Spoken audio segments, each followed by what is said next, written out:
কালের যাত্রার ধ্বনি শুনিতে কি পাও, তারি রথ নিত্যই উধাও, জাগাইছে অন্তরিক্ষে হৃদয় স্পন্দন, চক্রে পিষ্ট আধারের বক্ষ ফাটা তারার ক্রন্দন। সুপ্রিয় শ্রোতা বন্ধুরা, গল্প জগতে আপনাদের স্বাগত জানাই। আমাদের উপস্থাপনা যদি আপনাদের ভালো লেগে থাকে তাহলে লাইক ও শেয়ার করুন এবং আমাদের উৎসাহিত করতে চ্যানেলটিকে সাবস্ক্রাইব করুন। আজ শুনবেন বিশ্বকবি রবীন্দ্রনাথ ঠাকুর রচিত বহু চর্চিত এবং জনপ্রিয় একটি ছোট গল্প, ছুটি। বালক দিগের সর্দার ফটিক চক্রবর্তীর মাথায় চট করিয়া একটা নূতন ভাবোদয় হইল। নদীর ধারে একটা প্রকাণ্ড শালকাষ্ঠ মাস্তুলে রূপান্তরিত হইবার প্রতীক্ষায় পড়িয়াছিল। স্থির হইল সেটা সকলে মিলিয়া গড়াইয়া লইয়া যাইবে। যে ব্যক্তির কাঠ আবশ্যককালে যে তাহার কতখানি বিস্ময়, বিরক্তি এবং অসুবিধা বোধ হইবে তাহাই উপলব্ধি করিয়া বালকেরা এই প্রস্তাবে সম্পূর্ণ অনুমোদন করিল। কোমর বাঁধিয়া সকলেই যখন মনোযোগের সহিত কার্যে প্রবৃত্ত হইবার উপক্রম করিতেছে, এমন সময় ফটিকের কনিষ্ঠ মাখনলাল গম্ভীরভাবে সেই গুড়ির উপরে গিয়া বসিল। ছেলেরা তাহার এইরূপ উদার ঔদাসীন্য দেখিয়া কিছু বিমর্ষ হইয়া গেল। একজন আসিয়া ভয়ে ভয়ে তাহাকে একটু একটু ঠেলিল, কিন্তু সে তাহাতে কিছু মাত্র বিচলিত হইল না। এই অকাল তত্ত্বজ্ঞানী মানব সকল প্রকার ক্রীড়ার অসারতা সম্বন্ধে নীরবেই চিন্তা করিতে লাগিল। ফটিক আসিয়া আস্ফালন করিয়া কহিল, দেখ মার খাবি, ওঠ, এই বেলা ওঠ। হাতে আরো একটু নড়িয়া চড়িয়া আসনটি বেশ স্থায়ী রূপে দখল করিয়া লইল। এরূপ স্থলে সাধারণের নিকট রাজ সম্মান রক্ষা করিতে হইলে অবাধ্য ভ্রাতার গণ্ডদেশে অনতি বিলম্বে এক চর কষাইয়া দেওয়া ফটিকের কর্তব্য ছিল। সাহস হইল না, কিন্তু এমন একটা ভাব ধারণ করিল যেন ইচ্ছা করিলেই এখনই উহাকে রীতিমতো শাসন করিয়া দিতে পারে, কিন্তু করিল না, কারণ পূর্বাপেক্ষা আর একটা ভালো খেলা মাথায় উদয় হইয়াছে, তাহাতে আর একটু বেশি মজা আছে।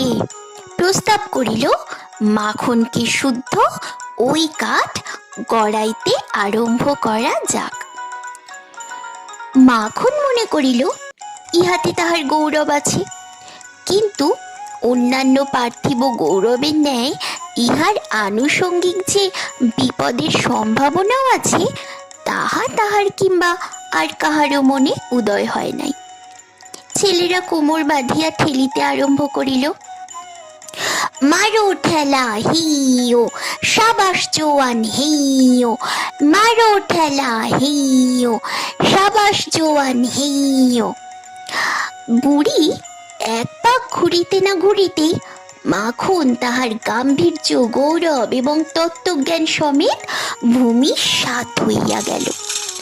খেলার আরম্ভে এইরূপ আশাতীত ফল লাভ করিয়া অন্যান্য বালকেরা বিশেষ হৃষ্ট হইয়া উঠিল, কিন্তু ফটিক কিছু শশব ব্যস্ত হইল। মাখন তৎক্ষণাৎ ভূমিশয্যা ছাড়িয়া ফটিকের উপর গিয়া পড়িল, একেবারে অন্ধভাবে মারিতে লাগিল।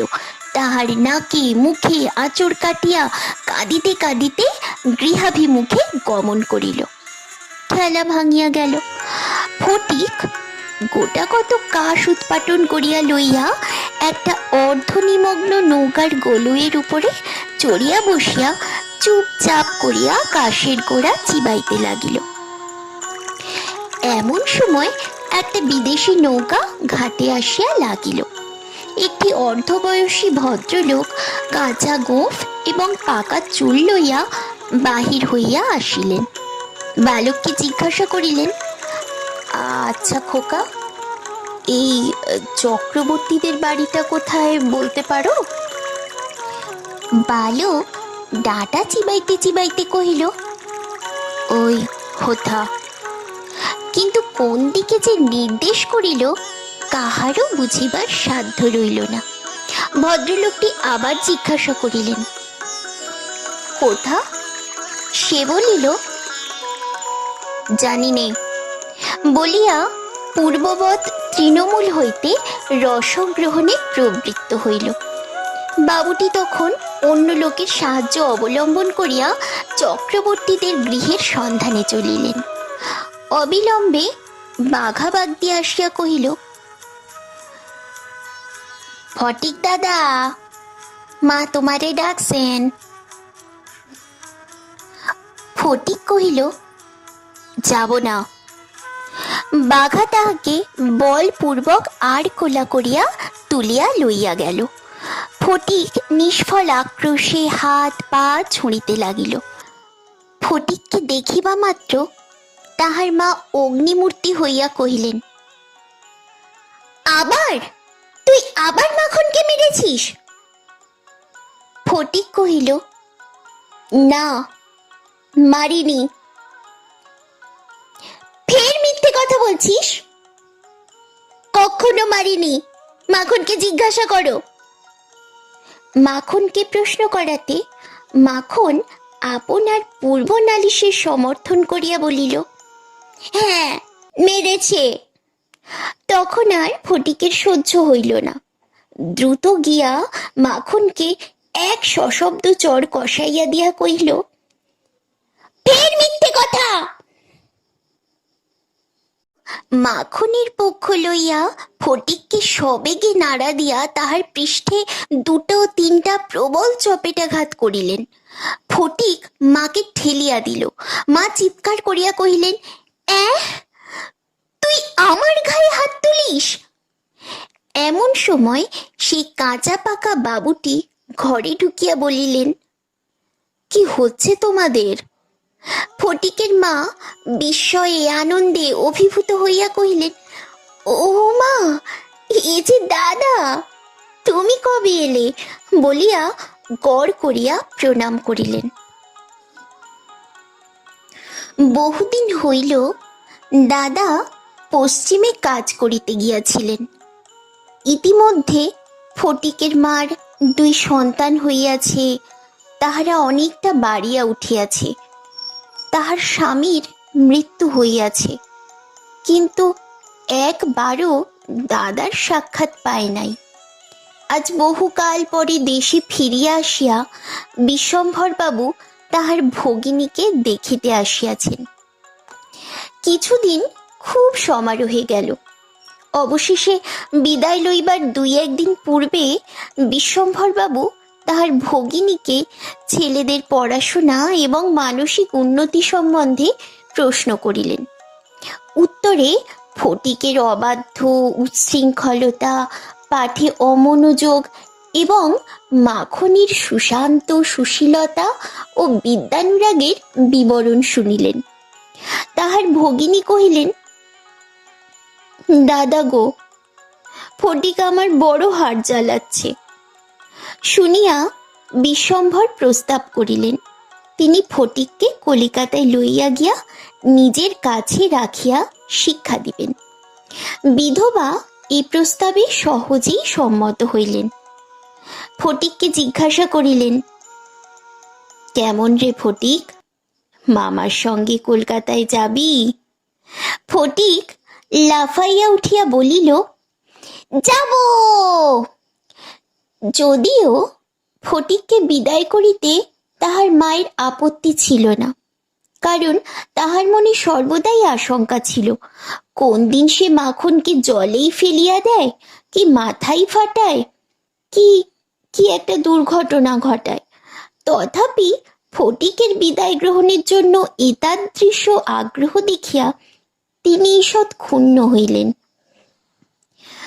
কবে যাবে, কখন যাবে করিয়া ফটিক তাহার মামাকে অস্থির করিয়া তুলিল। ও মামা, মামা, ও মামা, কবে যাবে, কখন যাবে, বলো না, বলো না। উৎসাহে তাহার রাত্রে নিদ্রা হয় না। অবশেষে যাত্রাকালে আনন্দের ঔদার্য বশত তাহার ছিপ, ঘুড়ি, লাটাই সমস্ত মাখনকে পুত্র পৌত্রাদিক্রমে ভোগ দখল করিবার পুরা অধিকার দিয়া গেল। কলিকাতায় মামার বাড়ি পৌঁছিয়া প্রথমত মামির সঙ্গে আলাপ হইল। মামি এই অনাবশ্যক পরিবার বৃদ্ধিতে মনে মনে যে বিশেষ সন্তুষ্ট হইয়াছিলেন তাহা বলিতে পারি না। তাহার নিজের 3টি ছেলে লইয়া তিনি নিজের নিয়মে ঘর কন্যা পাতিয়া বসিয়া আছেন। ইহার মধ্যে সহসা একটা 13 বৎসরের অপরিচিত অশীতি পাড়াগে ছেলে ছাড়িয়া দিলে কিরূপ একটা বিপ্লবের সম্ভাবনা উপস্থিত হয়। বিশ্বম্ভরের এত বয়স হইল, তবু কিছু মাত্র যদি কাণ্ডজ্ঞান আছে। বিশেষত 13-14 বৎসরের ছেলের মতো পৃথিবীতে এমন বালাই আর নাই। শোভাও নাই, কোনো কাজেও লাগে না, স্নেহ উদ্রেক করে না, তাহার সঙ্গ সুখ বিশেষ প্রার্থনীয় নহে। তাহার মুখে আধো আধো কথাও ন্যাকামি, পাকা কথাও জ্যাঠামি, এবং কথা মাত্রই প্রগল্ভতা। হঠাৎ কাপড় চোপড়ের পরিমাণ রক্ষা না করিয়া বেমানান রূপে বাড়িয়া ওঠে। লোকে সেটা তাহার একটা কুশ্রী স্পর্ধা স্বরূপ জ্ঞান করে। তাহার শৈশবের লালিত্য এবং কণ্ঠস্বরের মিষ্টতা সহসা চলিয়া যায়। লোকে সেজন্য তাহাকে মনে মনে অপরাধ না দিয়া থাকিতেই পারে না।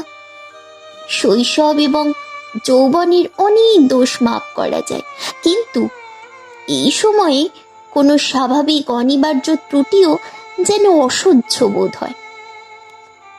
কেউ সর্বদা মনে মনে বুঝিতে পারে পৃথিবীর কোথাও সে ঠিক খাপ খাইতেছে না।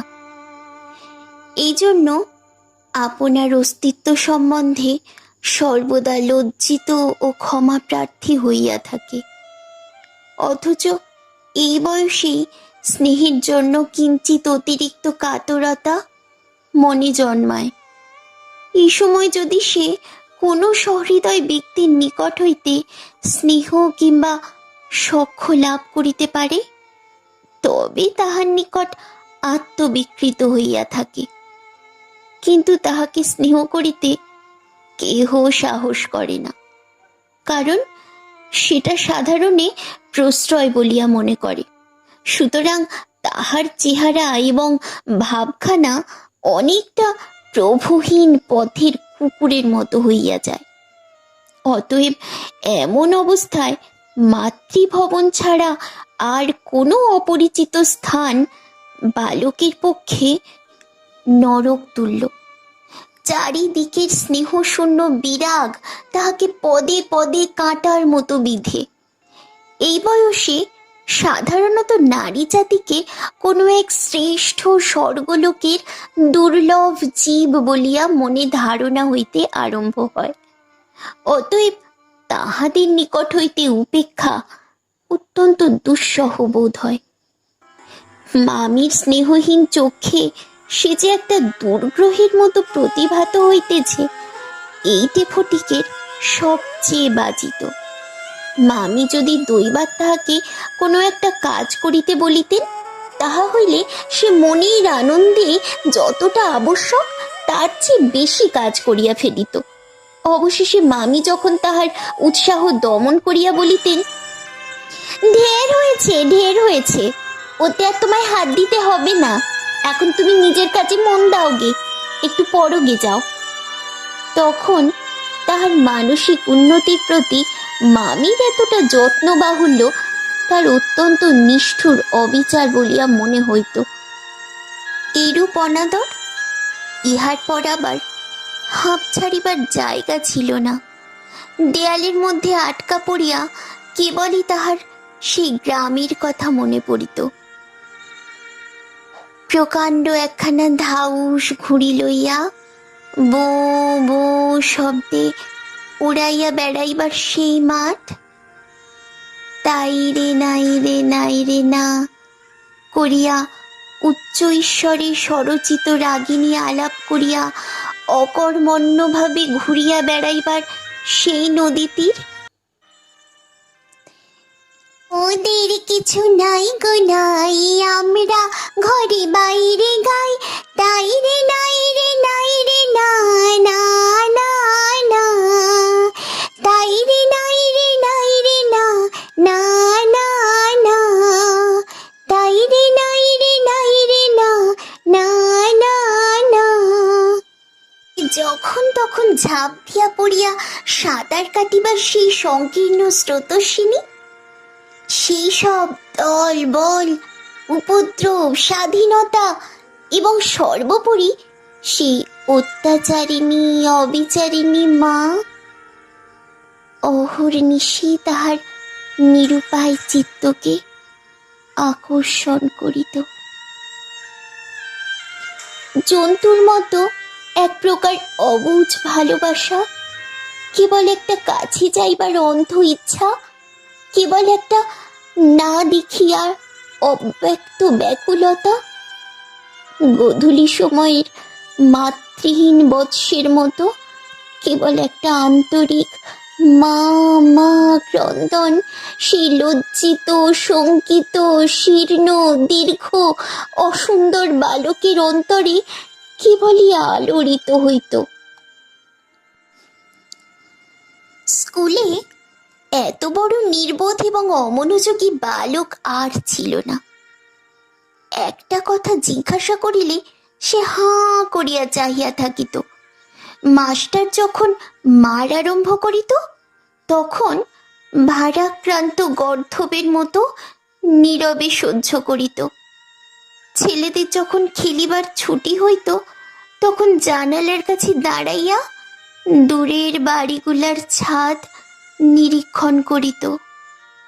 যখন সেই দ্বীপ্রহর রৌদ্রে কোনো একটা ছাদে দুটি একটি ছেলে মেয়ে কিছু একটা খেলার ছলে ক্ষণিকের জন্য দেখা দিয়া যাইত, তখন তাহার চিত্ত অধীর হইয়া উঠিত। একদিন অনেক প্রতিজ্ঞা করিয়া অনেক সাহসে মামাকে জিজ্ঞাসা করিয়াছিল, মামা, মার কাছে কবে যাব? মামা বলিয়াছিলেন, আগে তো স্কুলের ছুটি হোক।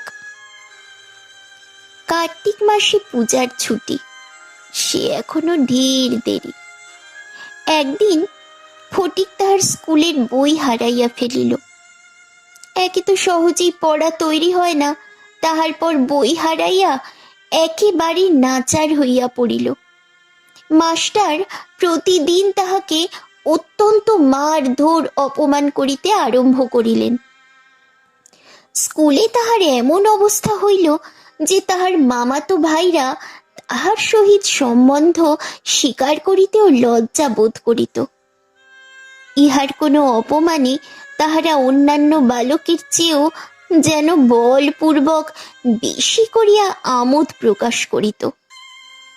অসহ্য বোধ হওয়াতে একদিন ফটিক তাহার মামির কাছে নিতান্ত অপরাধীর মতো গিয়া কহিল, মামি, মামি, বই হারিয়ে ফেলেছি। মামি অধরের দুই প্রান্তে বিরক্তির রেখা অঙ্কিত করিয়া বলিলেন, বেশ করেছ। আমি তোমাকে মাসের মধ্যে 5 বার করে বই কিনে দিতে পারবো না। ফটিক আর কিছু না বলিয়া চলিয়া আসিল। সে যে পরের পয়সা নষ্ট করিতেছে এই মনে করিয়া তাহার মায়ের উপর অত্যন্ত অভিমান উপস্থিত হইল। নিজের হীনতা এবং দৈন্য তাহাকে মাটির সহিত মিশাইয়া ফেলিল। স্কুল হইতে ফিরিয়া সে রাত্রে তাহার মাথা ব্যথা করিতে লাগিল এবং গা শিরশির করিয়া আসিল। বুঝিতে পারিল তাহার জ্বর আসিতেছে। বুঝিতে পারিল ব্যামো বাঁধাইলে তাহার মামির প্রতি অত্যন্ত অনর্থক উপদ্রব করা হইবে। মামি এই ব্যামোটাকে যে কিরূপ একটা অকারণ অনাবশ্যক জ্বালাতনের স্বরূপ দেখিবে তাহা সে স্পষ্ট উপলব্ধি করিতে পারিল। রোগের সময় এই অকর্মণ্য অদ্ভুত নির্বোধ বালক পৃথিবীতে নিজের মা ছাড়া আর কাহারও কাছে সেবা পাইতে পারে এরূপ প্রত্যাশা করিতে তাহার লজ্জা বোধ হইতে লাগিল। পরদিন প্রাতঃকালে ফটিককে আর দেখা গেল না। চতুর্দিকে প্রতিবেশীদের ঘরে খোঁজ করিয়া তাহার কোনো সন্ধান পাওয়া গেল না। সেদিন আবার রাত্রি হইতে মুষলধারে শ্রাবণের বৃষ্টি পড়িতেছে, সুতরাং তাহার খোঁজ করিতে লোকজনকে অনর্থক অনেক ভিজিতে হইল। অবশেষে কোথাও না পাইয়া বিশ্বম্ভরবাবু পুলিশে খবর দিলেন। সমস্ত দিনের পর সন্ধ্যার সময় একটা গাড়ি আসিয়া বিশ্বম্ভরবাবুর বাড়ির সম্মুখে দাঁড়াইল। তখনও ঝুপ ঝুপ করিয়া অবিশ্রাম বৃষ্টি পড়িতেছে। রাস্তায় এক হাঁটু জল দাঁড়াইয়া গিয়াছে। দুইজন পুলিশের লোক গাড়ি হইতে ফটিককে ধরাধরি করিয়া নামাইয়া বিশ্বম্ভরবাবুর নিকট উপস্থিত করিল। তাহার আপাদ মস্তক ভিজা, সর্বাঙ্গে কাদা, মুখ চক্ষু লোহিত বর্ণ, থরথর করিয়া কাঁপিতেছে। বিশ্বম্ভরবাবু প্রায় কোলে করিয়া তাহাকে অন্তঃপুরে লইয়া গেলেন। মামি তাহাকে দেখিয়াই বলিয়া উঠিলেন, কেন বাপু, পরের ছেলেকে নিয়ে কেন এই কর্মভোগ? দাও না, ওকে বাড়ি পাঠিয়ে দাও না।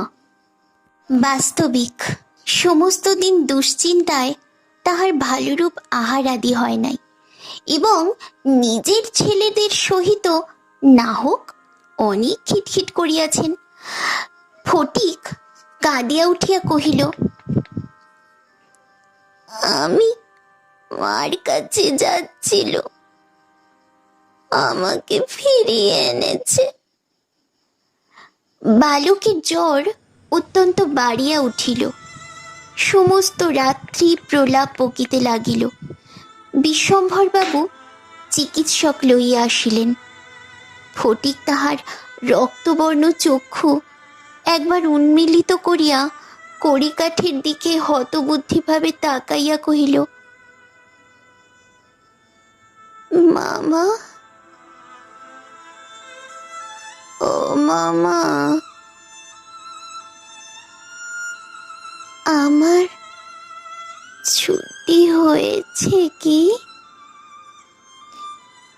বিশ্বম্ভরবাবু রুমালে চোখ মুছিয়া সস্নেহে ফটিকের শীর্ণ তপ্ত হাতখানি হাতের উপর তুলিয়া লইয়া তাহার কাছে আসিয়া বসিলেন। ফটিক আবার বিড়বিড় করিয়া বকিতে লাগিল।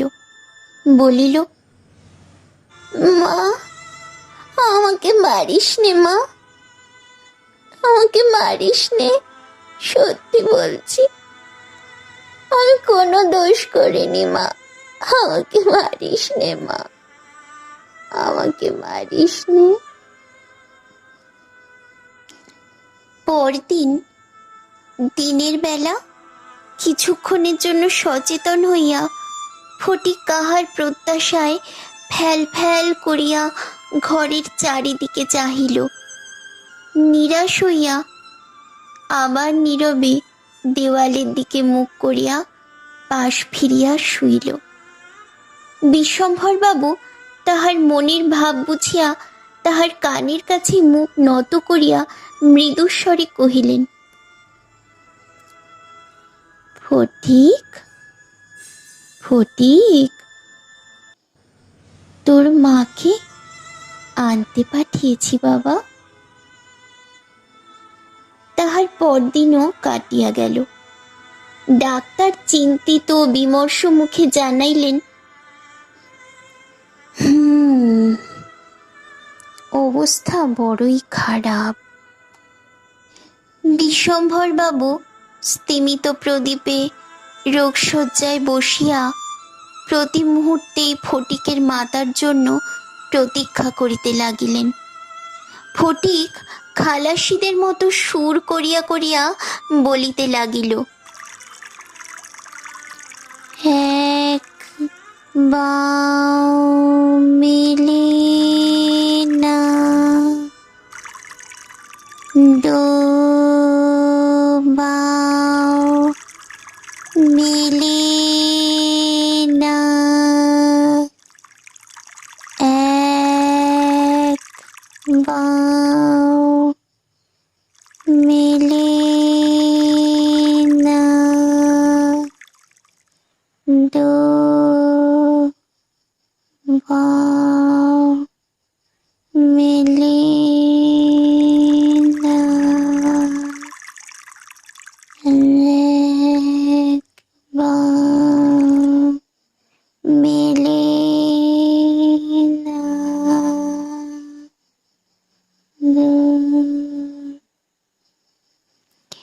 কলিকাতায় আসিবার সময় কতকটা রাস্তা স্টিমারে আসিতে হইয়াছিল। খালাসিরা কাছি ফেলিয়া সুর করিয়া জল মাপিত। ফটিক প্রলাপে তাহাদেরই অনুকরণে করুণ স্বরে জল মাপিতেছে এবং যে অকুল সমুদ্রে যাত্রা করিতেছে, বালক রশি ফেলিয়া কোথাও তাহার তল পাইতেছে না। এমন সময় ফটিকের মাতা ঝড়ের মতো ঘরে প্রবেশ করিয়াই উচ্চ কলরবে শোক করিয়া কহিতে লাগিলেন, ফটিক, কোথায় আমার ফটিক? দাদা গো, আমার ফটিক কোথায়? কোথায় কোথায় আমার ফটিক কোথায়? বিশ্বম্ভর বহু কষ্টে তাহার শোকোচ্ছ্বাস নিবৃত করিলে তিনি শয্যার উপর আছাড় খাইয়া পড়িয়া উচ্চ ঈশ্বরে ডাকিলেন, ফটিক, সোনা আমার, মানিক আমার, ফটিক আমার, ফটিক, ফটিক আমার বাবা, সোনা আমার, বাবা আমার, ফটিক, মানিক আমার, চোখ খোল বাবা, চোখ খোল, দেখ মা এসেছে বাবা, চোখ খোল। ফটিক যেন অতি সহজেই তাহার উত্তর দিয়া কহিল, মা আবার ডাকিলেন, ওরে ফটিক, ভাবধন রে, দেখ বাপ, তোর মা এসেছে, দেখ, আমি তোকে বাড়ি নিয়ে যেতে এসেছি বাবা, আমি তোকে বাড়ি নিয়ে যেতে এসেছি। ফটিক আস্তে আস্তে পাশ ফিরিয়া কাহাকেও লক্ষ্য না করিয়া মৃদুস্বরে কহিল, মা, এখন আমার ছুটি হয়েছে মা, এখন আমি বাড়ি যাচ্ছি।